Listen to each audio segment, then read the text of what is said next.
valuable women's athlete asset that has come around in I don't know how many years.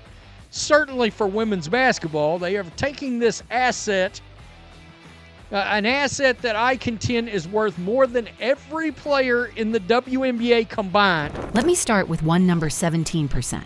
That's how many flagrant fouls this season have been committed against one player out of the entire WNBA. Yeah, you already know who. Caitlin Clark. Let that sink in. One player, taking nearly a fifth of the league's most dangerous fouls. Not post players battling under the rim, not bruisers in the paint. Nope, Clark, a guard who barely even touches people on defense. This isn't just about basketball anymore. This feels targeted. And what's even worse, the league's doing absolutely nothing about it. Refs just stand there. Coaches pretend they didn't see it. And the commissioner. Don't even get me started. Now ask yourself if this happened in the NBA, if someone was getting crushed night after night, would the league stay quiet? Exactly. They'd protect their star. But in the WNBA, Clark takes hit after hit and everyone shrugs. Something's off. This isn't normal. This feels planned. And if that's true, then we're not watching a game anymore. We're watching a setup. You have to protect your star.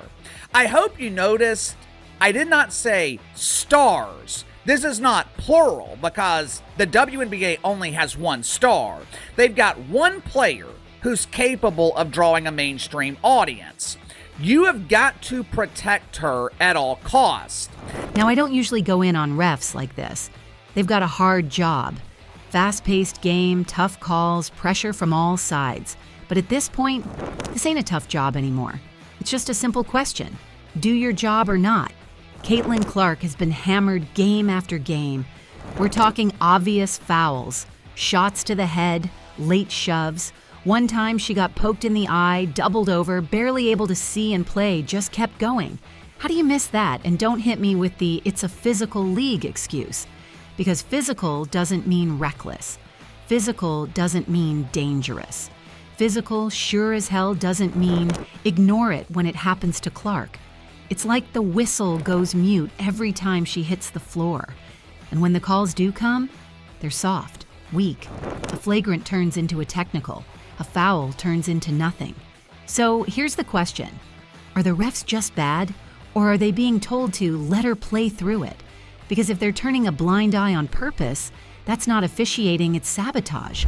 Now, let's shift to someone else who's been real quiet in all this, Stephanie White. The Indiana Fever head coach, the person who's supposed to have Caitlin's back, and man, something is just off with her energy. She's on the sidelines watching her star player get tossed around like a rag doll. No timeouts, no yelling at refs, no visible emotion. And then, when reporters ask her about Clark's injury, she mumbles something like, "Oh, I found out about it late last night." Wait, what? Your player had an MRI earlier that day. She's the future of the franchise. And you're just now finding out at night? Either Stephanie White's being left out of the loop, which is bad, or she's pretending to be out of the loop, which is worse. Look, I don't want to throw a coach under the bus for no reason. But if you're leading a team with a generational talent like Caitlin Clark, and you can't even give a straight update when she's injured, then what are you even doing? Now let's talk about the person at the very top, WNBA Commissioner Cathy Engelbert.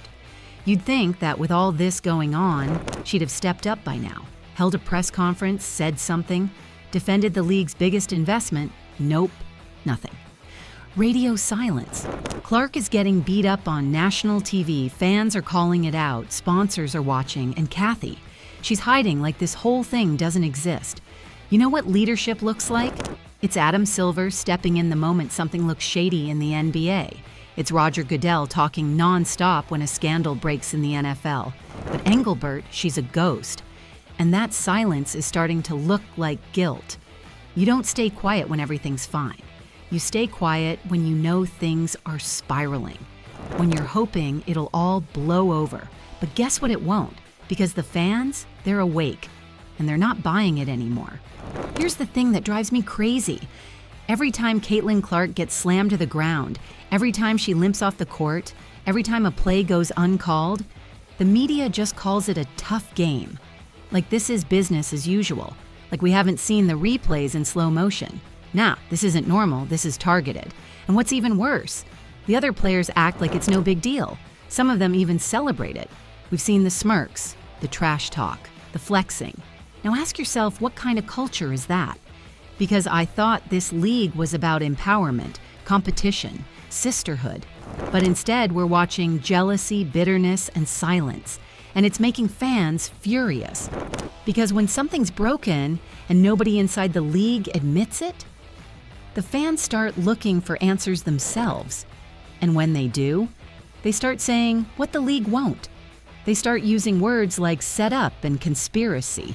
And honestly, they're not wrong. Let's really think about that groin injury for a second. The Fever said it was day to day. Her coach said she only heard about it late at night. But Clark had her MRI earlier that same day. So what's the truth?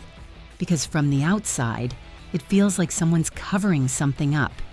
The way she looked in games before the injury, slow, heavy, drained. That wasn't just a bad shooting stretch. That was someone pushing through pain.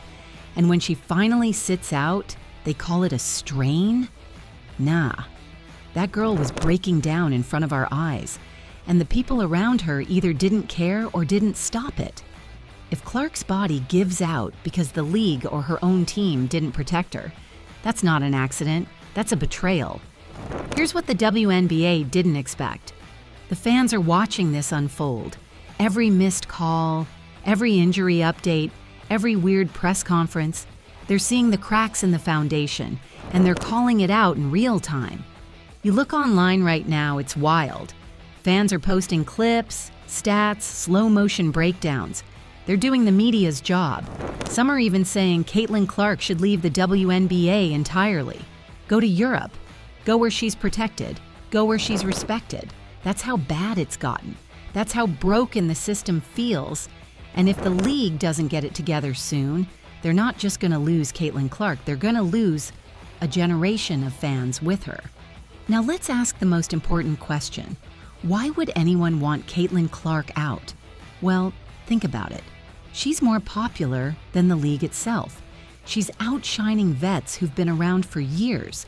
She's making more money in endorsements than some of them make in 5 seasons. And she didn't pay her dues. She didn't crawl through the mud. She walked in and instantly became the story. That kind of power? It scares people, especially the people used to being in control. So maybe it's not one person behind all this. Maybe it's a culture, a system built on ego, envy, and fear of change. And Clark? She threatens all of that. Want proof that this is bigger than just basketball? Look what happened the moment Clark missed a game. TV viewership dropped 55%. Ticket prices for Indiana Fever games dropped 47%. That's not a small dip. That's a full-on collapse. So let's be real. Caitlin Clark is the WNBA right now. She's the reason people are watching. She's the reason arenas are selling out. She's the reason the league even matters this season. So the idea that she's being treated like this, that she's getting fouled, ignored, injured, and nobody in power is stepping up, that's insanity. And it proves one thing. The people running this league are either incompetent or they're willing to destroy everything just to protect their egos. At the end of the day, this isn't just about one player. It's about what kind of league the WNBA wants to be. Do they want to grow? Do they want to evolve? Or do they want to stay bitter, jealous, and small? Because right now, it feels like they'd rather burn the house down than let someone new decorate it. And if they keep pushing Caitlin Clark away, they're not just losing her. They're losing the future of women's basketball. So, yeah, maybe there is a conspiracy. Not one with secret meetings and shady backrooms, but a quiet, ugly culture that would rather see her fail than admit she changed everything. The only question now is, will the league wake up in time? Because if not, they're going to lose more than just a star. They're going to lose everything. Let's call it what it is. This isn't just bad officiating or tough defense. It's a pattern, a setup, a message being sent loud and clear. You don't belong here. And honestly, that's wild, because without Caitlin Clark, the WNBA wouldn't even be in the spotlight right now. She's filling arenas, boosting ratings, bringing new eyes to the game. And this is how she's treated? Nah, we're not staying quiet about it. So, if you see what's really going on, hit that like button. If you're done with the excuses, subscribe, and if you think Clark deserves better, drop a comment and say it out loud. Because if the league won't speak up, then it's up to us to call it out every time. This isn't just about one player anymore. This is about the future of the whole league.